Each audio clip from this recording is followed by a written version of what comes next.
Emil Schneider had always measured his life in fractions of seconds. He was a third-generation watchmaker in Zermatt, the kind of man whose voice fell into whispers whenever he had to speak about anything not involving gears or alloys. The townspeople, accustomed to the avalanche of tourists that swelled the village every summer, referred to Emile as the ghost in the atelier, partly because he rarely left his workshop, and partly because of the soft way he seemed to float from bench to bench, never bumping into a stool or a vise. Those who talked about him at all said he was born with a mainspring where other children kept their hearts. He believed that was close to the truth. Though he would never admit it aloud, time moved him, quite literally. The low tick of a balance wheel could soothe him faster than music, and a scratched crystal could cause him physical pain. Yet for all the precision with which he serviced the world's finest watches, Emile's own life felt stalled. At 34, he had known neither great adventure nor great love, only the consolations of routine. Morning coffee at 5:45 a.m. 2 hours of silent bench work while the village slept. A break to watch the pinkish dawn climb up the north face of the Matterhorn, an outline drawn by God's own compass, and then back to the deliberate dance of files, loop, and oil. No one suspected that the shy watchmaker carried a secret project almost impossible to explain. Years earlier, when a Parisian physicist ordered a custom regulator, Emile had devoured every technical drawing that accompanied the commission. One footnote discussed resonance frequencies unique to biological tissue, a notion that struck Emile like an electric chime. If each human heart beats with a signature, he thought, why shouldn't a mechanism detect it? His imagination leapt someplace hope alone could follow, a clock that remained silent until the moment his soulmate walked by. A timepiece so certain of destiny that it would cry out only for one person in the universe. The concept terrified him because if the clock never rang, he would be forced to concede that he was tuned to an empty frequency. Nonetheless, he began. He called the device the Laufwerk. It looked like an elegant pendulum wall clock encased in walnut, but inside lay an orchestra of miniature coils, brass sensors, and a bell whose tone he ground from antique silver. Emile spent 7 years searching for the proper algorithm, one that could ignore the overlapping rhythms pouring past his storefront. Honeymooners, climbers, bus drivers, delivery boys. He adjusted filters, culled stray harmonics, and at last developed what he called the null echo, a state of perfect rest that would break only for a single pattern of beats in a single chest. The day he hung the Laufwerk on a beam above his workbench, he felt nauseated. He set the pendulum in motion, wound the fusee cone, and stepped back. The hands advanced with dignified confidence, but the bell kept its vow of silence. Emile exhaled relief or disappointment, he couldn't say. Let uncertainty be a kindness, he murmured, and tried to bury himself in mundane repairs.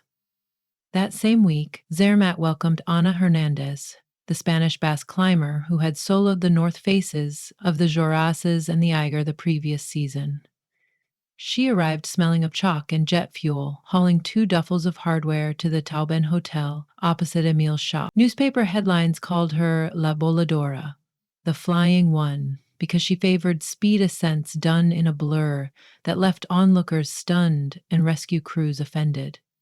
Anna had come for the Matterhorn, a summit she considered more sculpture than mountain, as if the earth had grown a single impatient finger, she joked. A sponsor wanted photos of her standing on its summit at sunrise, and she needed an extremely accurate altimeter watch to timestamp each shot. Heard on climbers' forums named Emil Schneider the best watchmaker within 100 kilometers. Late one afternoon, Emil was installing the jewel bearings on a customer's minute repeater when the atelier's door swung inward and struck the bell over its lintel. He glanced up through his magnifying loupe and saw a woman dressed not unlike a medieval knight helmet, clipped to her pack, boots streaked with dust, biceps knotted under rolled sleeves. She surveyed the cramped shop, gears glittering in glass cases, then offered a grin so immediate it felt like a handshake. "Excuse, please," she said in careful German. "Are you the famous Herr Schneider who makes time behave?" Emil almost ducked behind the workbench. Yes, I service instruments, he managed. She introduced herself, and though Emil rarely followed climbing news, even he recognized the name. Anna explained her need for a device, precise to within a second at 15 decibels. Emil, grateful to speak the language of engineering, warmed to the task. He pulled out a partially assembled pilot's watch, described alloy coefficients, presented a sealed beryllium spring. The conversation took flight and crashed when Anna pointed to the walnut clock overhead. That one is it for sale? Looks special. Emil's cheeks sprayed crimson. Not for sale, no. What makes it different? He scrambled for a plausible half-truth. Experimental strike mechanism. Anna took note of his agitation and let the subject drop. Payment arranged. She promised to return in 2 days to collect the watch. Their encounter lasted less than half an hour, and the Laufwerk maintained its silence. After she left, Emil sank onto a stool, pulse rattling like loose screws. Had he really expected the bell to ring just because an extraordinary woman walked in? The notion felt childish. He tried to remind himself that nothing about charisma guaranteed compatibility at the level he'd engineered the clock to detect. He returned to work, but the memory of her electric grin haunted the evening. Night after night, he tweaked the sensor array. He told himself it merely needed calibration, a routine step. In truth, he was negotiating with heartbreak before it even arrived. 2 mornings later, Anna reappeared. Emil presented her finished altimeter watch, immune to altitude drift, its digits glowing subarctic blue. She fastened it to her wrist, counting aloud as the second hand advanced. Exactly on cue, it aligned with the shop regulator. Perfect, she said. I'll think of you when I'm high enough to borrow weather from the moon. Again, her gaze wandered to the walnut clock. Again, Emil felt a tremor of dread mixed with longing. The bell did not ring. Anna leaned across the counter to sign a receipt, and in that instant her shoulder brushed his. He expected nothing, received nothing, and still felt strangely bereft. She strode out, humming some nautical tune. Emil stared after her until the street swallowed her shape. A scrap of alpine wind slipped under the door, jingling the chimes by the window, chimes that rang for everyone. That evening, Emma left the shop earlier than usual and found himself outside the Tauben Hotel bar. Through the pane, he saw Anna, flanked by 2 local guides, trading route information over beer.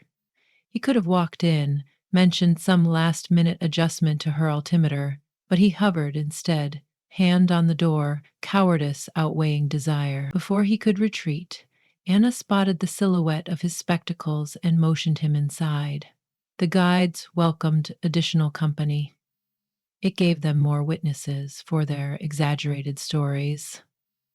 Over mugs of dark lager, they debated fixed ropes and weather windows. Emil discovered that Anna's laughter had 3 gears, the highest of which made bystanders join in, even if they missed the joke. Eventually, the guides departed to check tomorrow's forecast, leaving the watchmaker and the climber at a small table. The bar quieted. Outside, snow began to drift like sifted flour. Anna tapped her glass and thought. You know, she said, if I fall off the mountain, your watch will keep ticking. Some proof against oblivion, yes? Emil shivered at the bluntness. Let's hope we don't need such proof. Every ascent is a rehearsal for disappearance, she replied, phrasing it as though it were plainly obvious. Then her tone softened. Forgive me. Sometimes I forget not everyone courts danger. I court failure instead, Emil joked weakly. No, she said, leaning forward, elbows on wood. You court perfection. Her fingertip traced an invisible circle around his wrist. And perfection is another kind of risk. The remark pierced him. If only she knew what sort of perfection he dared to specify in the Laufwerk's code. For a speculative moment he imagined telling her, a shy man has crafted a ridiculous oracle that claims you are not the one, because it said nothing when you arrived. He pictured her confusion, her polite smile, the inevitable goodbye. He swallowed the confession.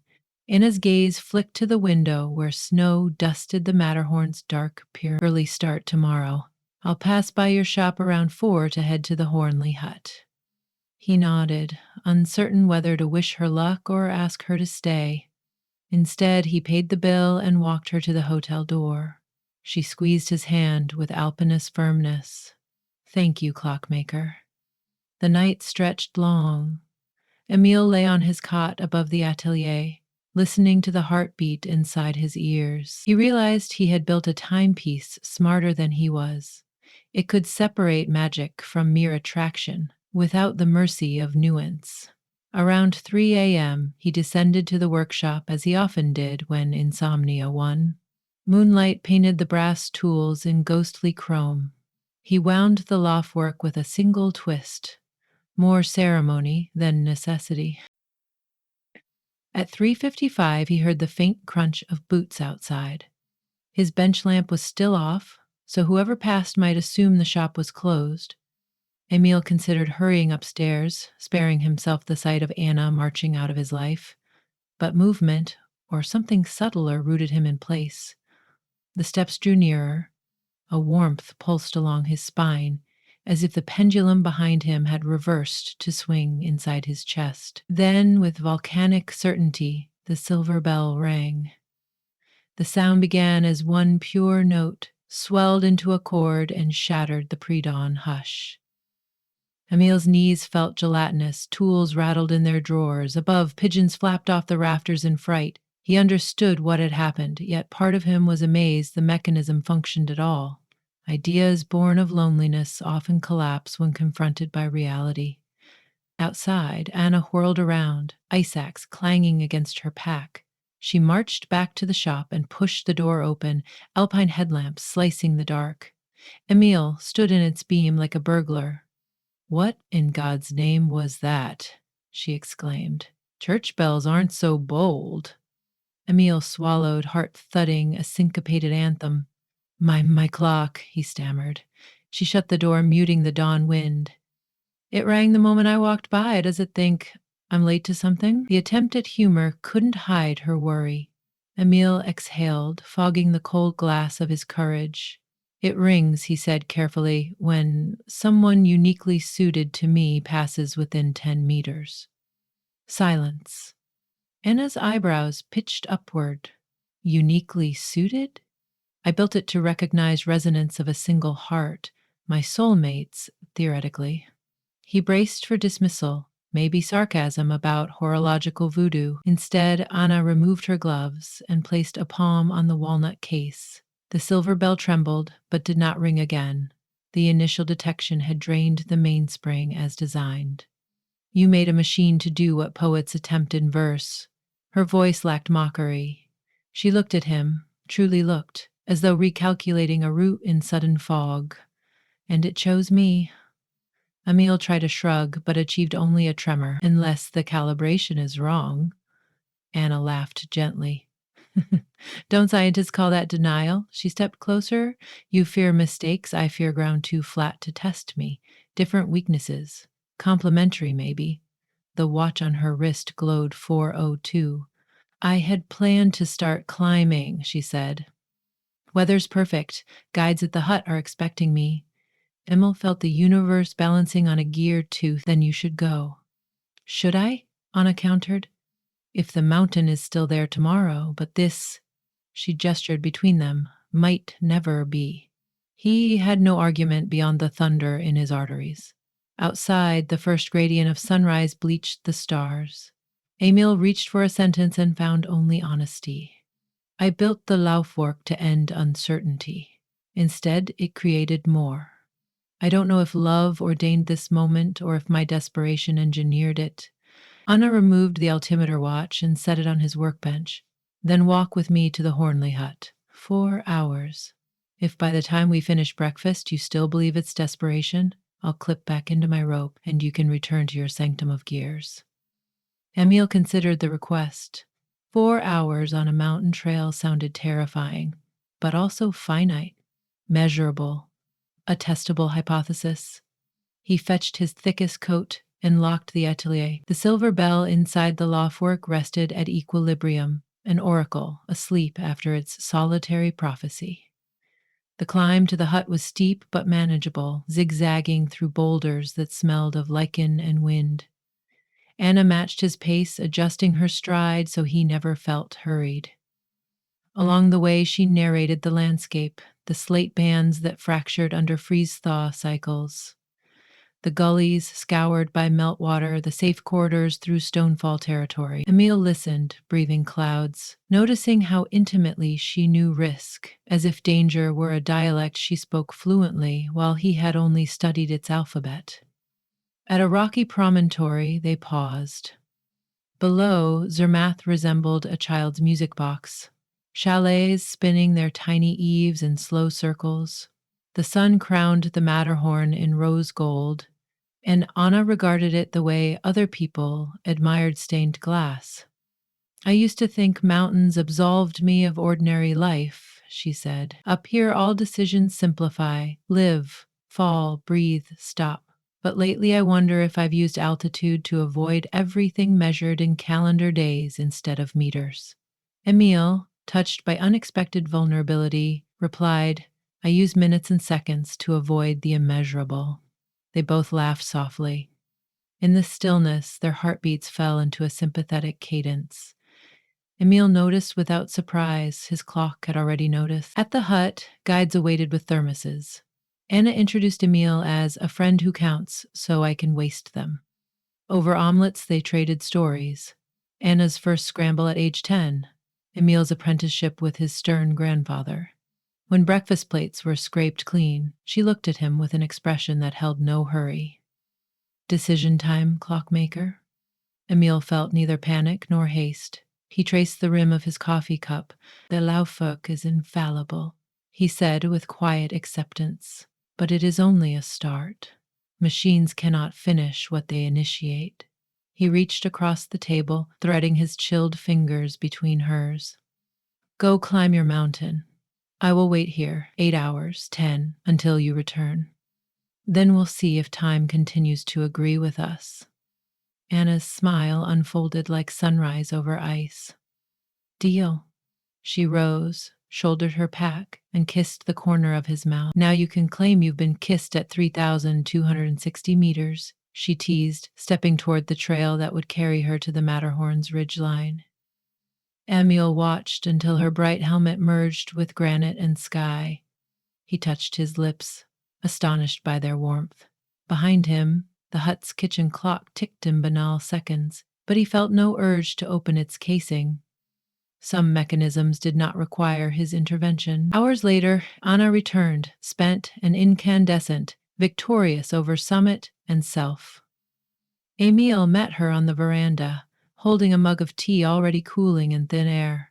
She collapsed against him, snow crystals melting in her hair. "Altitude?" he asked. 4,400 something, she murmured. "But who's counting?"